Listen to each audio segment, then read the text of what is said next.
Hello, everybody, and welcome again to the weekly update. Today's Sunday at 1 o'clock with the mayors and supervisors from around our coverage area. We've got a little bit of a short show today because we've had some scheduled conflicts, but that's all right. We'll probably try to put something in the newspaper this week for the folks that are missing here. So let's get start off right off the bat. Eileen, I know we can't see you, but you can give us an update on Scottsville. Okay, this week, I believe tonight, they're doing a fireworks display in honor of the graduating seniors at the high school. So everybody has to be in their cars, I believe. I don't have a lot of details on it, but you can probably go on the school website and get more details about the fireworks. But Jack Miller is doing a fireworks display in honor of the students.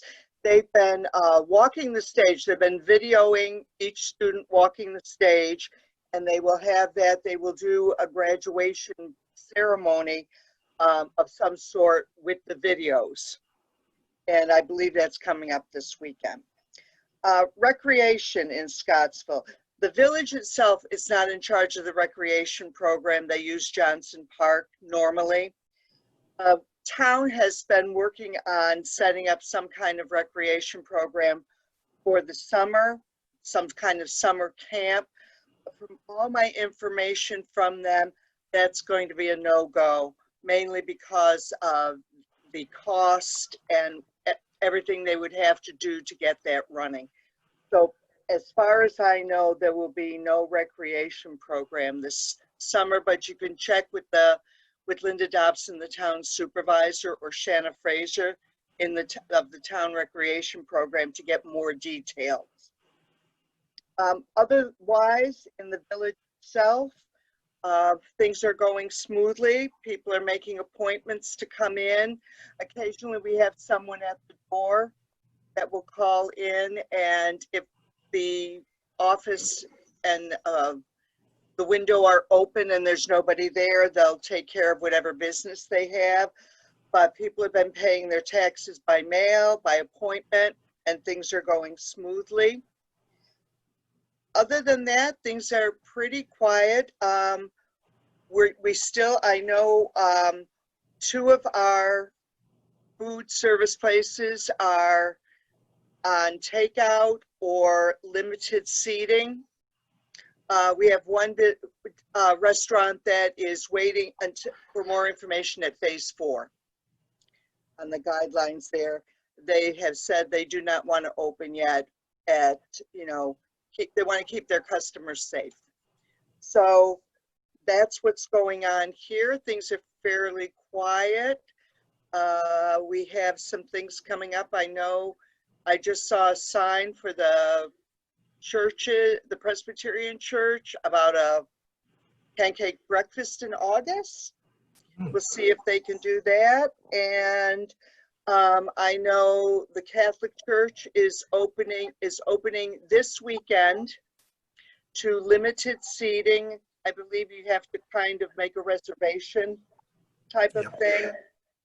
And it's all being held at one church. It won't be at Scottsville Church. It'll be at St. Columba's in Caledonia. And there'll be masses throughout the week. And on Sunday there. And if you call the office, you can get more details or go online. That's it, I think, for the churches, for everything that's going on. I know the food cupboards are all working and handing out food to those that need it. Our park, Johnson Park, we've done kind of a soft opening. We've moved the closed signs and posted the COVID signs to ask people to social distance, to wear masks, and it's mainly for the playground, the little playground that's there, so the children can bring their children up there. The pavilion is still closed and will be for the foreseeable future until we have any more information, and the bathrooms are closed. All right. And that's about it. Okay, just for clarification, the fireworks was a Friday night. I believe, I'm trying to check on it. While you go on with the other people, I'm going to Okay. check and make sure of the date. Okay. All right. So let's move over to John, Village of Lima. How's everything going there? Hey, Chris, a couple things going on in the village. We're actually meeting this afternoon to walk the proposed dog park at the Mark Tubbs Memorial Park. We're looking at putting in about a 5-acre off-leash, large and small dog park, and we're getting to the point where the construction will begin soon. We're pretty excited about that. We've also been working with Empire Cable to bring a fiber optic option to Lima. There is some efforts on the county level, but Empire Access is in Bloomfield and Avon, and we're trying to get them to meet in the middle. We'll have more on that shortly, but we'll be looking for indications of interest from village residents very soon. At this point, the Crossroads Festival is still scheduled to go off. The drop dead date is July 15th. But we'll be reviewing that over the next couple of weeks with the Crossroads Council as well as the village board. Right now, we have a water tower project underway. We just awarded a bid to paint the water tower in Lima. If you can believe it's just a tick over $1 million to get that done. They're going to paint inside and out. There is some lead-based paint, which will be properly remediated and disposed of course. But during this process, you're going to see a great big tent over top of the water tower, and when it comes back, AT&T and Verizon both have antennas on top of the water tower, which we collect a pretty handsome rent for, which helps keep our water costs for the village and town residents that are on it pretty reasonable at this point. And we're pretty excited because we just renegotiated the lease with AT&T back to a longer term with some escalation clauses. So very good news for us there.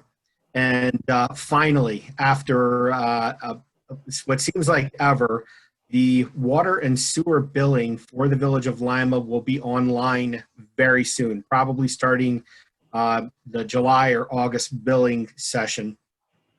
We're going to be able to log in, have an account. You're going to be able to pay via credit card or ACH, direct deposit, or elect to have us go in and collect that right out of your checking account. So there's no more tearing off the little tabs and mailing it back to the office and manual processing. So hopefully our goal is to make it easier for everyone, including the citizens as well as the administrative staff on our end. So make sure you watch the village site as well as the social media pages. We'll have more about that soon, but we're very excited to finally migrate this online, and it's been about 1.5 years in the making, and it's finally coming to fruition. So we're going to do 6 reads per year instead of 4. So it's going to feel a lot like your Niagara Mohawk or your RG&E bill, where you're going to get an actual read one month and then an estimated the next month.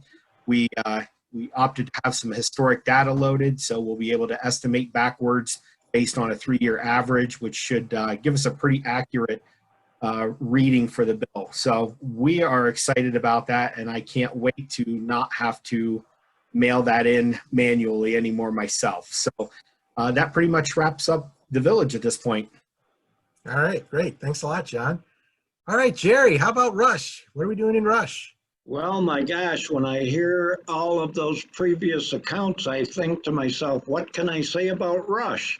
Other than it's the best kept secret in Western New York. Beyond that, let me say that our town hall services are still on appointment only. We didn't plan it that way, but we had sneeze shields installed in the clerk's office, in the library, and in the assessor's office for the protection of both employees and residents. And I believe next week, those sneeze shield installations will be completed. And at that point, given no other unforeseen changes, we can return to a walk-in to do your business. we're looking forward to that. There's not a whole lot of served food opportunity in the town of Rush. We do have 3 locations, and they are all on, I would call it curbside service at the present time. We're looking forward to them opening up so that sit-down seating inside can be accommodated. I know a couple of them have sit-down service outside, but if it starts raining, it's a scramble and you might get run over by the herd. So we're looking forward to inside service opening up. Our recreation programs are just suspended for the summer. We're waiting to see what's going to happen with school openings and how much, or not how much, but how we will participate at that point. It's a wait and see to see what happens. I'm personally concerned because I watch GMA and I see these outbreaks escalating all around us. And I'm saying, oh my gosh, are we going to be able to continue to go the other direction with masking and distancing? And I hope so, because we don't want to see a resurgence of that anywhere in Western New York. I guess that's about it. I can't think of anything else that would add to the information flow, but we're looking forward to, I don't know if we'll ever get back to normal, but we're looking forward to getting back to where we can see and talk and do with each other. Right.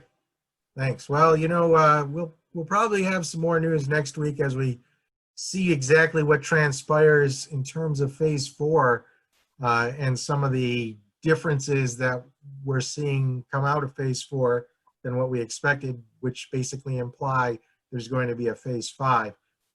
So there's going to be a meeting of the regional council next week. And so hopefully maybe in this session next week, we'll be able to talk about that. Does anybody have anything else that they might have missed? Now I can update you now. Okay, thanks. Okay, I checked on everything. Okay, the fireworks are tomorrow night, Saturday, the 27th. This is probably all after the fact because this won't go out until Sunday.